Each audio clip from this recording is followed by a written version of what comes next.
લક્ષ્ય ન્યૂઝ, એક નજર, એક લક્ષ્ય. સાયલા તાલુકાના ખેડૂતોએ ઓગસ્ટ અને સપ્ટેમ્બર મહિનામાં થયેલા ભારે વરસાદને કારણે થયેલ પાક નુકસાન અંગે રેલી યોજાઈ.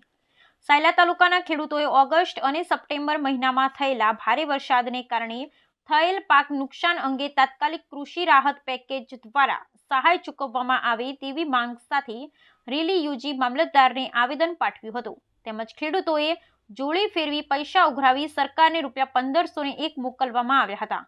સાયલા તાલુકાના ખેડૂતોએ આજે વરસાદને કારણે પાકને થયેલા નુકસાન સામે કૃષિ રાહત પેકેજ આપવા મુદ્દે મામલતદારને આવેદન પાઠવવામાં આવ્યું હતું. તાલુકામાં સિઝનનો 144% વધુ વરસાદ થયો હોવા છતાં ખેડૂતોને વળતર નહીં મળતા ખેડૂતોએ રેલી કાઢી તંત્ર સામે આક્ષેપો કર્યા હતા.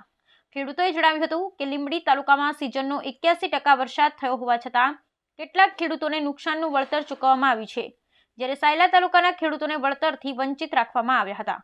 અગાઉ ખેડૂતોએ વળતર અંગે રજૂઆત કરી હતી, ત્યારે સરકાર પાસે પૈસા નથી એવું અધિકારીઓ રટણ કરતા હોવાના આક્ષેપ કર્યો હતો. તેને લઈ આજે ખેડૂતોએ જોડી ફેરવી પૈસા ઉઘરાવ્યા હતા અને મામલતદાર મારફતે સરકારને ₹1501 મોકલવામાં આવ્યા હતા. ખેડૂતોએ મામલતદાર RM ચૌધરી પર આરોપ લગાવ્યા કે વરસાદને કારણે પાકને થયેલા નુકસાન અંગે કૃષિ રાહત પેકેજને લઈ સવાલ કરવામાં આવે છે, ત્યારે દર વખતે એક જ જવાબ આપવામાં આવે છે, હું નવો છું, કાલે જ હાજર થયો છું, મને કાંઈ ખબર નથી. કેટલા ટકા વરસાદ પડે ત્યારે અતિવૃષ્ટિ જાહેર કરવામાં આવે તેનું જ્ઞાન પણ સાયલા મામલતદારને નથી તેવો આક્ષેપ પણ ખેડૂતો દ્વારા કરવામાં આવ્યો હતો. ખેડૂતોએ આ સાથે સિંચાઈનું પાણી, ખાતરમાં ભાવ વધારો મુદ્દે પણ રજૂઆત કરી હતી અને ખેડૂતોએ જણાવ્યું હતું કે સર્વેની કામગીરીમાં ગેરરીતિ આચરવામાં આવી હતી. સર્વે કરનારાઓએ ખેડૂતોને ખેતરે જઈ સર્વે કર્યા નથી, માત્ર કાગળ ઉપર જ સર્વે હાથ ધર્યો છે તેવા આક્ષેપ કરી ખેડૂતોને રાહત પેકેજનો લાભ આપવામાં આવે તેવી માંગ કરવામાં આવી રહી છે. ખેડૂતોએ રેલીમાં મુખ્ય રાજુભાઈ કરપડા, મયુરભાઈ સાકરિયા, રમેશભાઈ મેર, દેવકરણભાઈ જોગરાણા સાથે મોટી સંખ્યામાં ખેડૂતો ઉપસ્થિત રહ્યા હતા. બ્યુરો રિપોર્ટ રણજીતભાઈ ખાચર, સાયલા, જિલ્લો સુરેન્દ્રનગર.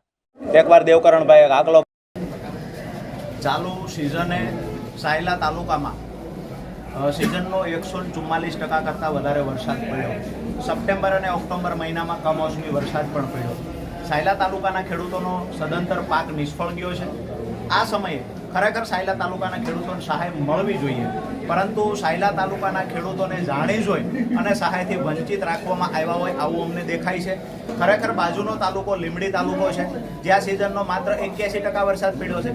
તેમ છતાંય લીંબડી તાલુકાના ખેડૂતોને પૂરતા પ્રમાણમાં ત્યાં પણ નથી મળી, પણ અપૂરતી સહાય લીંબડી તાલુકામાં મળી અને જ્યાં 144% વરસાદ છે ત્યાં ખેડૂતોને સહાયથી વંચિત રાખવામાં આવ્યા. ત્યારે આજે મોટી સંખ્યામાં ખેડૂત આગેવાનો સાથે સાયલા તાલુકાના ખેડૂતો આજે આ ન્યાય યાત્રામાં જોડાયેલા અને મામલતદાર સાહેબને રજૂઆત કરેલી. ભૂતકાળમાં જ્યારે પણ ખેડૂતો સહાયની માંગણી લઈને ગયા છે ત્યારે અધિકારીઓ પાસે જવાબ મળે છે કે અમારી પાસે પૈસા નથી.